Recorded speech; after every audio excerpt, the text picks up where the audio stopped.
Okay, muchachos, this video we're going to talk about AR verbs that are in the preterite tense.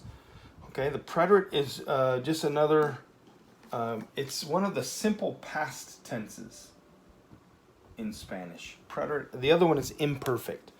But when we say preterite, we're trying to be specific that it's just a regular past tense in Spanish. We only have one in English, and so a lot of times we distinguish between the preterite and the imperfect. But just know whenever we say preterite, we're just talking about things that have already happened, okay? Notice my steps are still the same. So I'm still going to remove the AR, right? And then what do we have left when we take the AR off? We have the stem, and that's what we're going to use to add our new endings to, okay? Again, but remember, it's not just random. You can't just pick any ending and put it on your stem. It has to be the one that agrees with the subject. So when you are trying to figure out which one it is, identify the subject, and then grab that ending and attach it to your stem, okay? Okay, so my endings, this is the new part, my endings for the preterite verbs AR. So if it's the yo form, I'm going to put an E with an accento, okay? For the to form, I put aste. The L or ella form is O with an accent. Now, that's different. Because up to this point, every time we've done an O, it's always been the yo form. So that accent's important, and the way you pronounce it's important, okay?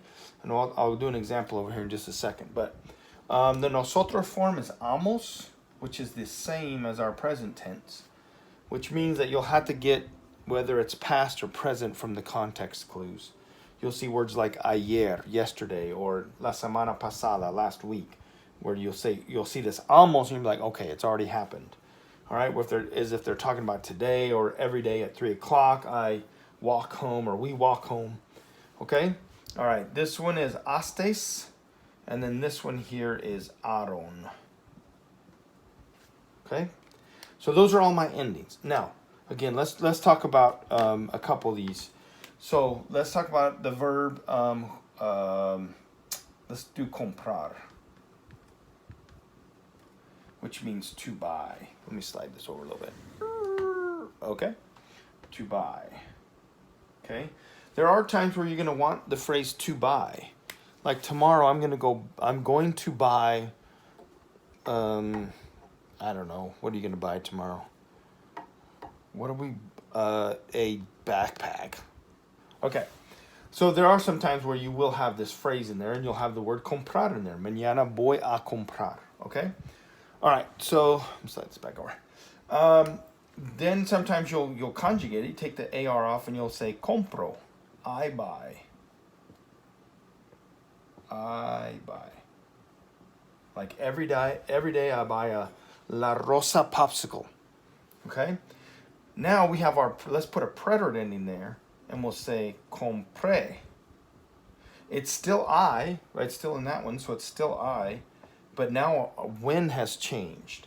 I bought. Okay? So this is like yesterday. Yo compré un helado. Ayer yo compré un helado. So yesterday I bought an ice cream. Okay? Okay, so when you start adding these endings, then we have to put it in the past tense, meaning that it's already happened. Okay, I think that's about it. Remember too that when you see a question, and we do this just effortlessly in English, but let's say our question is, ¿compraste un helado? Did you buy an ice cream? And you say, sí, compré un helado. So if somebody asks you this in English, did you buy an ice cream? You automatically answer with I. Yes, I bought an ice cream, or no, I did not buy an ice cream. And so we have to get used to doing that. You can't put compraste in your answer. That doesn't make any sense. Did you buy an ice cream? Yes, you bought an ice cream. Okay? So again, you have to make that change from the to form, asking you to answering about ourselves in the yo form. Okay? All right. I think that's it on our AR verbs in the preterite.